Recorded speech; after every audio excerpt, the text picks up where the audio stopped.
Hello again. Thank you for watching.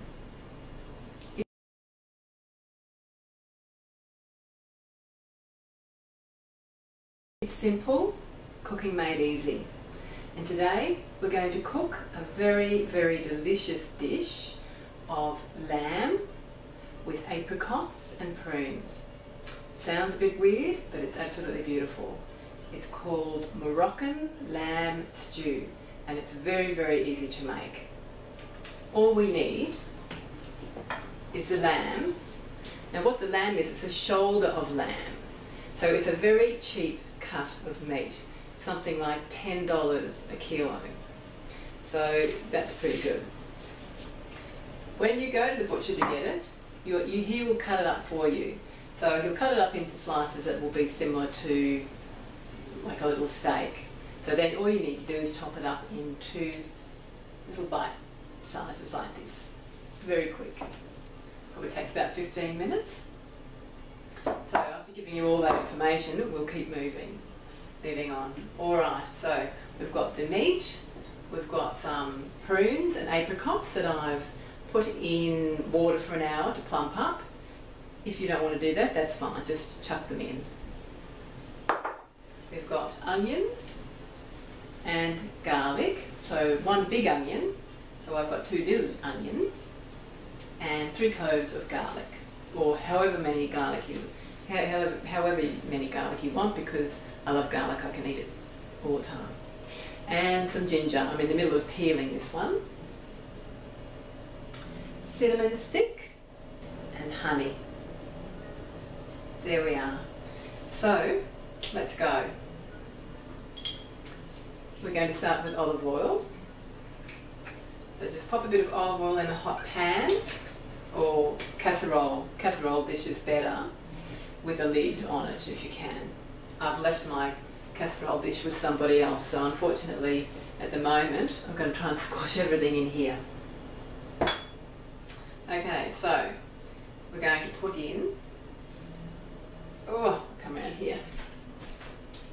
I'm going to put in some of this meat. With the meat you'll have bones as well, so that's okay, because bones give a wonderful flavour in casseroles because of the, I don't know why, but anyway it does.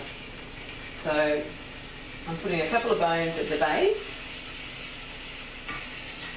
popping it in there, and then all the little bits that I've chopped up. It doesn't matter to have a little bit of fat on there. Obviously you don't want loads of fat, but so when you're chopping these up in little pieces, if you've got big blobs of fat anywhere, just chop them off. There we go. It's all going in. Just pretend you're in Morocco, hearing that fabulous sizzle. Here we are. There we go. Fabulous. All that nice blood. I hope no one's a vegetarian who's watching. Excuse me, just putting this in the sink. There we go. So basically, there we go, we've popped everything in there. So now I'm just going to chop these onions. You can put them in before the meat, but it doesn't really matter in this dish, because it's a dish that you will be cooking for a couple of hours. Very quick to prepare, which is good. Everything just gets thrown in that pan, or that pot rather. And there you are. Fabulous dish. Goes with myself, really. There we are. So a few more.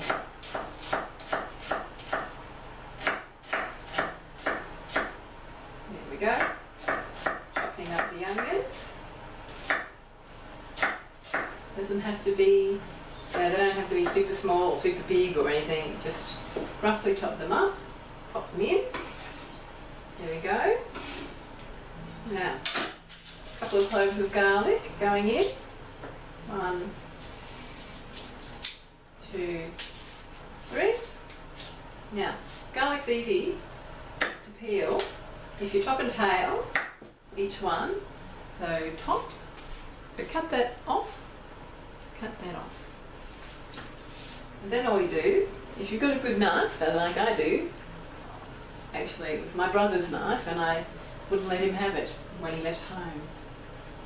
So here we go. Just give it a squash and then the skin peels off. There we go. How about that? What a good catch. There we go. Skin peels off very quickly. So you're not having to sit there trying to peel. So give it a whack. Nothing. Here we go. In with the garlic.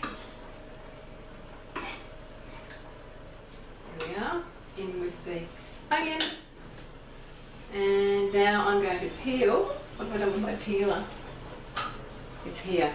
So just peel a little knob of, let me do it over here so you can see. There we go. So just peel a little knob of garlic. Pop that in. If you like garlic, put a lot. If you don't like garlic, doesn't really matter. This is kind of a foolproof dish. You know, you just don't have to worry about it too much. If you want it more spicy, as I said, just put more things in. If you don't want it that spicy, just put a little bit in and see what it tastes like. Here we go. Whew. There we are. Okay, so that's it. These prunes and the apricots, as I said before, I put them in water for about an hour and clumped it up.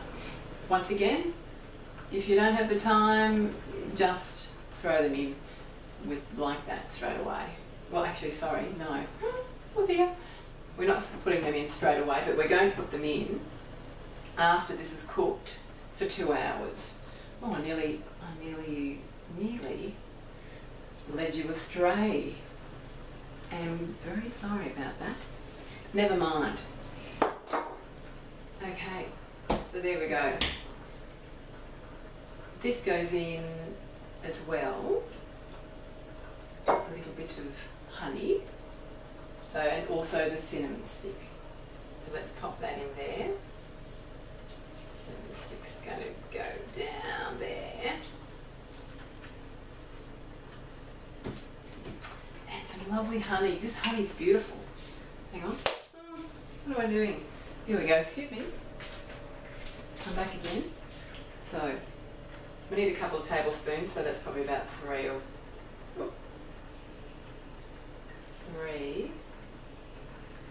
these. So let's just, oh yum. Very yummy. Now you'd think you'd probably need to like fry this first, fry the meat first, fry the onions first, do all that sort of thing, but no, you don't. So we're just going to put a little bit more there. A couple of, there we go. And as I say, when you make this dish, you can change the quantities of the honey or the prunes if you want prunes. You know, you can just do whatever you want. Just as long as you've got the main ingredients under wraps, you're fine. Okay, there we go. Excuse me. Alrighty. So there we are. We've done all of that. So all we've got to do now is we've just got to cover it with water and leave it for 2 hours. Hello again, I'm glad you've come back. This is the second stage. Now, this has been boiling for 2 hours, and what I've done in your absence, I'm sorry about that, is I have removed all the bones from the casserole. See how clean they are? It just drops off. All the meat just drops off, and all you have to do is get your fork and basically just rummage around there and find your bones and just take them out. Now, the other thing I've also taken out, which is very, very important, is your cinnamon, because your cinnamon stick is not very nice when you crunch into it on its own. It's beautiful, it gives a wonderful aroma to the dish, but on its own, chewing on it is not very good. So what we're going to do now is, now that everything's ready, because this has been once I put the prunes and the apricots in, I left them in there to stew for half an hour. So we're ready to basically plate up now.